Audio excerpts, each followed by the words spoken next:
kita sudah belajar mengenai dua topik besar. Yang pertama adalah wawasan dunia Kristen, selalu menjadi fondasi dan arah untuk kita belajar pada topik yang kedua, yaitu mengenai Allah yang kita percaya, yang kita sembah, yang akhirnya kita lihat dan kita pelajari berkaitan dengan siapakah Allah kita, mengenal dan mengerti Allah kita melalui pengajaran Allah Tritunggal, atributnya, naturnya, ketetapannya, dan berkaitan dengan diri dan kehidupan kita. Dan sekarang yang ketiga, bagian terakhir dari proses perkuliahan kita di WDK 1 ialah mengenai siapa kita, manusia, image of God.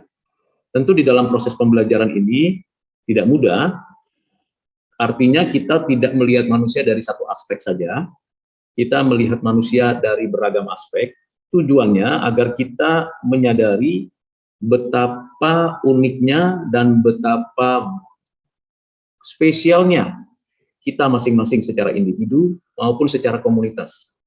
Dengan kita menyadari mengenal diri, seperti yang John Calvin katakan di dalam Institution of Christian of Religion pada bab 4, mengenal diri, mengenal Allah, mengenal diri. Ini adalah sebuah relasi yang baik. Dengan kita mengenal diri, kita akan menyadari betapa pentingnya kebergantungan kita kepada Allah, betapa perlunya kita mengelola bumi sebagai bagian daripada tanggung jawab kita. Dan siapa kita, di dalam Alkitab diajarkan dengan jelas, dari mulai penciptaan, keberadaan kita yang jatuh, penebusan Kristus, sampai pemulihan dan kesempurnaannya. Selalu diingat wawasan dunia Kristen kita yang berbasiskan Alkitab dengan konstruksi yang utuh. Mau bertanya, Pak? Silakan. Mudah-mudahan saya bisa jawab ya. Maklum saya juga kan nggak sempurna, masih belajar. Saya kan baca materi tentang image of God ini kan, Pak. Nah, saya ada satu topik yang tiba-tiba terlintas di mata saya nih, manusia sebagai hewan, Pak. Nah, saya mau bertanya, mungkin kalau Bapak tahu ya, Pak, kenapa sih kita manusia disebut sebagai hewan gitu, Pak? Padahal kan kita kan manusia itu ya, Pak. Manusia kita lebih pintar karena kita sempurna. Misalnya aja kita punya akal budi. Akal budi kan diberikan Tuhan pada kita. Sedangkan hewan itu tidak punya akal budi, Pak. Akal budi itu kalau hewan itu adanya insting, Pak. Nah, itu kenapa begitu ya, Pak? Manusia disebut sebagai hewan. Iya, pertanyaan yang bagus sekali ya. Jawaban saya simpel saja, karena memang pandangan manusia dipengaruhi oleh pemikiran evolusi. Jadi teori evolusi itu memberikan dampak dari apa yang banyak dibicarakan. Teori evolusi sebenarnya teori yang sudah usang ya. Sudah usang kalau manusia itu dianggap sebagai hewan atau keberlanjutan daripada hewan. Karena sesungguhnya yang mencetuskannya siapa teori evolusi? Siapa yang tahu? Charles Darwin. Ya, Charles Darwin kan mendapatkan berbagai info dari hasil penelitian atau hasil dari kumpulan banyak misionari yang pergi ke berbagai daerah, lalu data-data dia kumpulkan, dia pelajari, dia susun sedemikian rupa, lalu dia buat sebuah kerangka teori, ya. Lalu dia menuliskan semuanya itu di dalam bukunya. Dan ada evolusi mulai dari satu sel terus sampai dengan primata. Lalu kemudian dari primata berhenti, ada namanya missing link.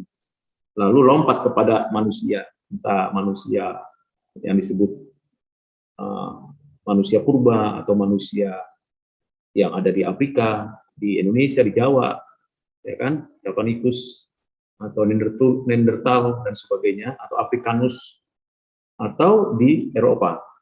Nah, seolah-olah manusia itu punya keberlanjutan tapi tidak ada satu penemuan pun antara primata itu simpanse paling tertinggi, dekat dengan struktur tubuhnya manusia, baik volume otaknya maupun susunan DNA-nya atau kromosomnya, ada 24 dia, kita 23. Jadi ada satu yang berbeda, tapi susunannya secara teknis itu memiliki perbedaan. Tapi dekat. Namun antara primata yang terdekat ini simpanse dengan manusia ada lompatan yang jauh. Nah, itu menurut teori evolusi ada perkembangan. Tetapi sebenarnya penulis daripada teori ini tidak mengatakan mutlak, karena kalau ada pengajaran atau pengertian yang keliru silakan diperbaiki. Penerusnya Herbert Spencer memberikan kelas-kelas jenis ordo daripada makhluk-makhluk itu. Sebenarnya dari sisi keilmuan itu penting. Jadi kita tahu makhluk itu di alam ini, di bumi ini ada kelasnya, ada ordonya, ada jenisnya. Nah, ini secara biologi dipelajari itu, ya. Lalu ditentukan arahnya. Namun manusia dari dulu sampai sekarang membuktikan dirinya adalah makhluk rasional. Manusia membuktikan dirinya mampu menaklukkan bumi, mengelola bumi, memanfaatkan hasil bumi, dan menemukan kebenaran, lalu menjadikan manusia sebagai makhluk berbudaya, beradab. Bisa menyanyi, bisa memainkan musik, bisa membuat bangunan tempat tinggal atau bangunan tempat berkarya, dan sebagainya. Manusia itu luar biasa. Nah, pandangan itu akhirnya tetap dipakai dalam pengertian seperti ini. Ada yang coba dekatkan dengan evolusi natural, itu sudah tidak dipakai lagi, tapi evolusi teistik, evolusi saintis, dan sebagainya. Tetapi tetap dalam konteks entitas yang mengalami perubahan. Nah, pendapat saya begini, di dalam keseluruhan karya ciptaan Tuhan Allah, kan ada 5 entitas, ya kan? Dari yang paling bawah dulu ya, materi. Materi itu benda padat, benda cair, gas. Ya kan, besar kecil dan sebagainya, volumenya kita bisa lihat. Yang kedua, tumbuhan pepohonan, itu satu entitas. Ya, tumbuhan pepohonan. Yang ketiga, entitasnya namanya binatang atau hewan. Baru yang keempat, manusia. Entitasnya. Baru yang kelima, malaikat. Nah, 5 entitas ini diciptakan Tuhan dalam satu sistem kehidupan, dalam satu kesatuan yang masing-masing tiap-tiap entitas punya hukumnya sendiri, punya law-nya sendiri, ya, punya spheres-nya sendiri. Tidak bisa ada lompatan dari entitas satu ke entitas lain. Dia ada pada dirinya sendiri dan dia menjalankan sendiri. Nah, ini menarik ya. Jadi bagi saya tidak mungkin ada lompatan, tapi pada dirinya, nah ini saya menegaskan lagi, pada diri tiap-tiap entitas bisa jadi ada evolusi. Karena apa? Karena beradaptasi dengan situasi dan kondisi alam.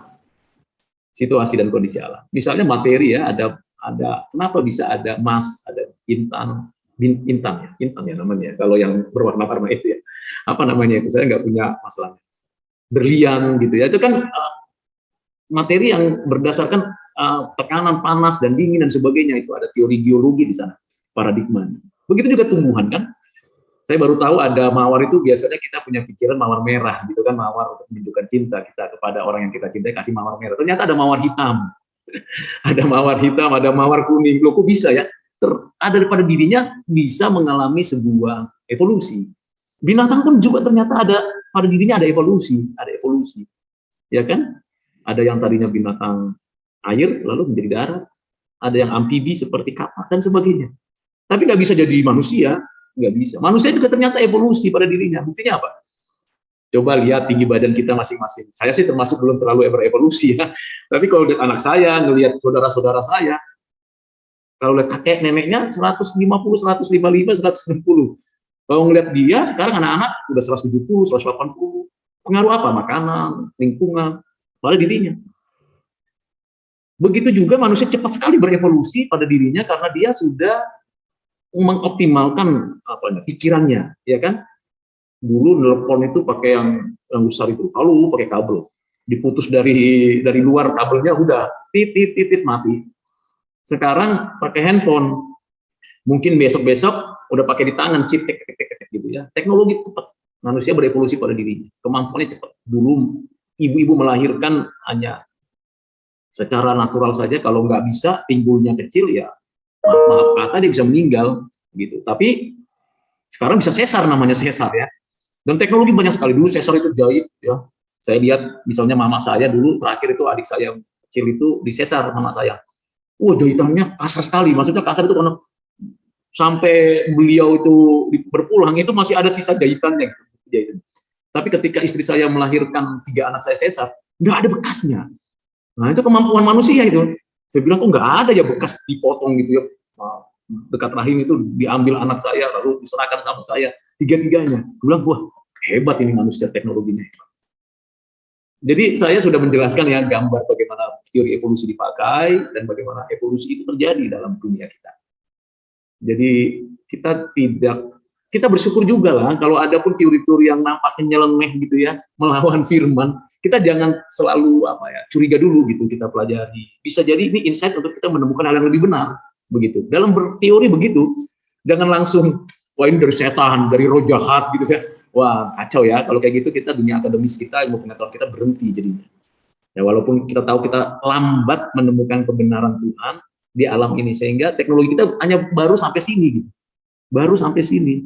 Padahal Tuhan mengatakan kuasai bumi. Kita masih menguasai yang kecil dari apa yang Tuhan berikan. Itu sudah sombong lagi ya. Arogan lagi. Baru menguasai kecil sekali. Udah jadi profesor, udah jadi dokter. Tapi itu kecil, belum apa-apa. Tuhan sudah kasihkan ini loh bumi dengan segala isi dan alam semesta, kuasai. Maka kita harus belajar terus toh. Belajar terus untuk masa depan yang lebih baik. Pada materi antropologi berdasarkan elemennya, manusia dibagi dua, yaitu manusia idealistik dan manusia materialistik. Saya mau bertanya, Pak, apakah karakteristik tersebut sudah ada sejak Tuhan menciptakan manusia, atau mungkin karakteristik tersebut muncul dari dinamika saat ini? Ya tentu menjawab ya. Kalau idealistik itu lebih menekankan kepada spiritual, yang tak kelihatan, yang dunia ide, dunia konsep. Yang memang manusia di situ, tapi materialistik melihatnya dari apa yang indrawi lihat, saksikan. Yang indra, sebenarnya keduanya kalau dipadu serasikan menjadi sebuah keutuhan yang baik, bukan? Manusia itu unik ya, lebih banyak yang lebih menekankan akademis, jadi ideal, konsep, konstruksi berpikir, tapi lupa manusia itu adalah makhluk mengada pada tubuh. Misalnya dengan Zoom meeting ini kan kita cuma melihat, tanda kutip, melihat ide, mendengar konsep. Sebenarnya manusia itu lebih senang kalau berjumpa. Misalnya gini, saya ngomong sama istri saya, "Mah, aku ingin makan enak hari ini," misalnya. Idenya, konsepnya makan enak. Lalu istri saya kasih gambar, "Ini makan enak." Oke, apakah dengan saya memahami ide itu, karena sudah dikasih videonya, dikasih konsepnya, itu membuat saya bisa menikmati? Secara ide, bisa kita imajinasikan, tetapi secara material tubuh saya nggak nikmati apa-apa. Perut tetap lapar gitu ya. Perut tetap lapar.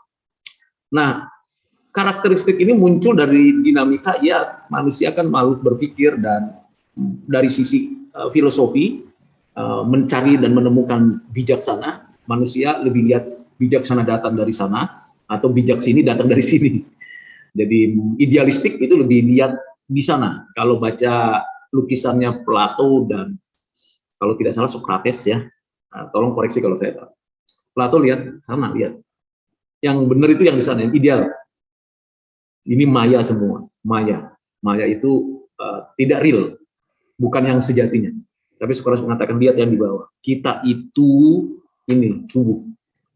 Nah, bagaimana dengan kekristenan? Ini yang menarik. Kekristenan memadu serasikan seluruhnya dari sejak awal. Sebelum pemikiran Plato abad ketiga sebelum Masehi dan abad keempat sebelum Masehi, kan ini mulai bergejolaknya pemikiran Greka atau Yunani yang mencari menemukan bijaksana di dalam hubungannya manusia dengan manusia secara metafisika atau secara epistemologi, aksiologi maupun antropologi.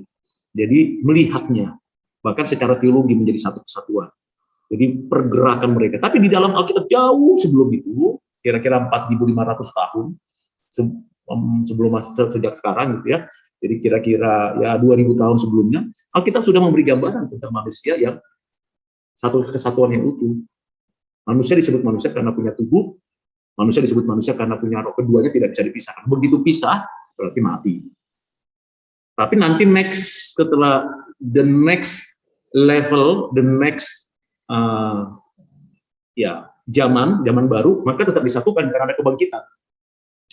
Jadi karakteristik itu ya karena manusia berpikir sih ya, manusia itu makhluk berpikir, jadi dia pikir-pikirin gitu ya. Kalau para filsuf kan ya bukan kerjaannya begitu, memang begitu yang dia pikirkan. Cari, temukan terus, benar nggak? Kalau nggak benar, kenapa? Kalau benar, kenapa? Coba lihat. Bukankah orang lebih cenderung hanya yang penting teorinya, doktrinnya, konsepnya, prinsipnya, yang penting itu dong. Tapi yang lain enggak, yang penting itu buktinya. Nah, dua-duanya penting sebenarnya, nggak boleh dipisah. Begitu. Nah, kira-kira begitu dulu penjelasan saya. Mungkin ada yang mau nambah, silakan.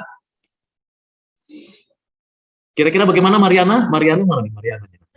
Saya mau mastiin Pak, berarti untuk setiap orang itu memiliki itu ya dua karakteristik, yaitu materialistik dan idealistik. Iya juga, tetapi kan kita nggak ikuti pandangan mereka gitu. Karena idealistik itu lebih mendorong kita terpisah, materialistik lebih mendorong kita juga terpisah pada jati diri kita yang sesungguhnya. Kita bisa memanfaatkan teorinya sebagian, tapi sebagian itu the half truth is not truth. Jadi be careful gitu. Idealistik benar pada dirinya, tapi dia tidak bisa menjangkau yang lain. Biasanya konflik antara sama seperti ide dan praktis, doktrin dengan kehidupan sehari-hari. Kadang-kadang itu kan kontraproduktif. Nah, di dalam kekristenan kita tidak terima kontraproduktif, kita terimanya paradoks in synergis in our life. Paradoks artinya simultan di jalan, tidak bisa terpisah. Kira-kira gitu Mariana. Agak bingung ya. Next week kan ada pertanyaan, ada penjelasannya. Nggak apa-apa, nanti saya jelaskan juga. Baik Pak, makasih Pak. Oke. Manusia butuh obat atau manusia butuh doa? Menurut Mariana? Dua-duanya perlu Pak. Iya. Kalau orang yang idealistik kan arahnya nggak perlu doa. Nggak butuh obat. Minta kekuatan batin dan mesti berpikir. Tapi butuh obat juga dalam pengertian konsep. Kalau materialistik yang lebih meningkatkan kepada materi Allah, itu kata kuncinya kan ide, materi, fisik, seperti itu. Mudah-mudahan bisa dipahami ya. Oke, ada pertanyaan lain? Terima kasih. Ada pertanyaan lain? Untuk menggambarkan adanya sukacita ya dalam kehidupan manusia, Bapak, Ibu, anak-anaknya. Ya, keluarga yang apa namanya? Ya, ideal yang bisa kita tiru gitu ya, ada sukacita. Anak-anaknya, keragaman dan keunikan masing-masing. Kita lihat dalam wawasan dunia Kristen ada kosmosentris. Nanti saya kasih tahu apa itu kosmosentris, pentingnya doktrin manusia, dan wawasan dunia tentang manusia seperti kontemporer di pandangan manusia terhadap manusia. Lalu kalau dalam Alkitab, sebelum sampai sana, ada pandangan ilmu pengetahuan. Secara sains tadi sudah ditanyakan oleh David, bagaimana perbedaannya dan perkembangannya, kemudian secara humaniora, kemanusiaan, ilmu kemanusiaan, tadi sudah ditanyakan oleh Mariana mengenai idealis dan materialis dan naturalis. Kemudian juga sosial, ini berkaitan dengan kepribadian psikologis dan juga komunitas, lalu secara seni, bagaimana melihat manusia itu sebagai seni. Nah, ini pandangan manusia tentang manusia dari sisi epistemologi ilmu pengetahuan. Nah, keempatnya tentu unik ya, kita bisa mempelajarinya. Termasuk dalam bahasa. Ya, bahasa kita kan berkembang, huruf, kata, kalimat, gramatika, strukturnya, perkembangannya terjadi. Bahasa slang ya, bahasa slang itu bahasa apa ya, sehari-hari, bahasa lambang, simbol. Nah, ini ilmu pengetahuan menggambarkan keberadaan kita sebagai manusia. Tidak ada ini di dunia hewan, nggak ada. Bahkan saya mengatakan di dalam dunia malaikat pun tidak ada. Ini spesial only for human being, ya. Luar biasa ya, Tuhan menciptakan kita itu hebat sekali memang Tuhan. Dan dari sisi penciptaan, kita itu dicipta ada unsurnya, ya, unsur debu tanah, unsur roh, itu dua. Problemnya, nah nanti dualis dan monis serta platonis. Nanti kita akan lihat pada week berikutnya. Jenisnya jelas ada dua, laki-laki dan perempuan. Problemnya sekarang ada LGBT, aborsi, dan seterusnya, kan? Kemudian pernikahan monogami, tetapi ada problem, ada pernikahan poligami, poliandri, bahkan sesama jenis. Lalu bagaimana kita memaknainya? Manusia sebagai ciptaan, manusia diciptakan Allah, manusia mahkota ciptaan, dan manusia bergantung kepada Allah dan membutuhkan ciptaan lainnya, bukan? Ini yang perlu kita perhatikan maknanya. Dan tentu kita bertanggung jawab untuk itu. Nah, ini seharusnya sudah dipahami dengan baik oleh tiap mahasiswa, memahami kondisi, keadaan, dan situasi kita. Dalam saat ini pun demikian. Berikutnya adalah pribadi kita. Kita adalah makhluk pribadi yang punya pikiran, ya tidak ada yang tidak berpikiran. Betul yang dikatakan oleh David tadi bahwa kita makhluk rasional, berpikir terus.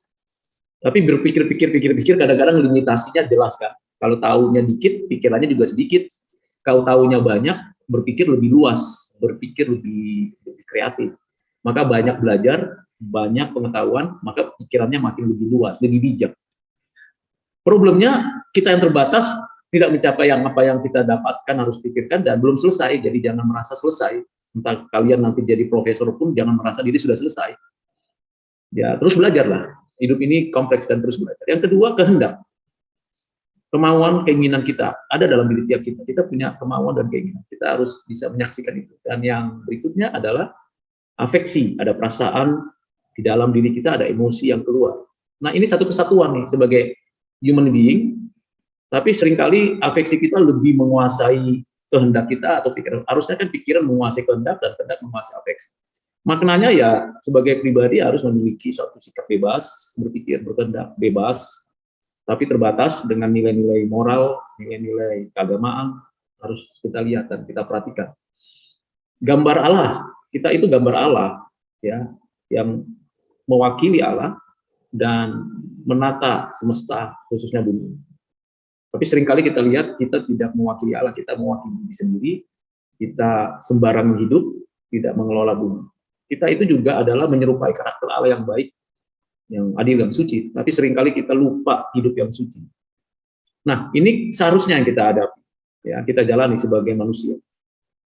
Nanti kita bahas tentang pandangan tentang gambar rupa Allah, substansinya, relasionalnya, dan fungsinya. Ini sebenarnya berkaitan dengan akal budi kita, hubungan kita dengan Allah dan sesama, dengan diri, dan bagaimana kita melaksanakan fungsi kita di bumi ini. Kemudian yang terakhir yang saya mau sharingkan, bagikan adalah sebagai kaitannya dengan fungsi kita, melaksanakan mandat Tuhan. Melaksanakan apa yang Tuhan mau untuk kita kerjakan di bumi. Jadi bukan kewajiban ya, belaka untuk mendapatkan keuntungan, tidak. Tapi memang rasa syukur kita kepada Allah yang telah memberikan kita akal budi. Rasa syukur kita kepada Allah karena itu kita menolong sesama, memberikan dampak kepada sesama. Dan itu harus kita wujudkan dalam kehidupan kita, bukan sekedar berteori tadi ya. Kita bekerja keras, menemukan apa yang baik untuk masa depan sesama kita dan masa depan daripada keturunan kita. Kita bekerja sebagai bagian dari ibadah kita, taat, penuh cinta kasih, dan kita tidak melakukan hal-hal buruk lainnya. Oke, ini tanggung jawab kita, karena kaitannya dengan kerja dan kehidupan kita, dan penting untuk kita merenungkan siapa kita di hadapan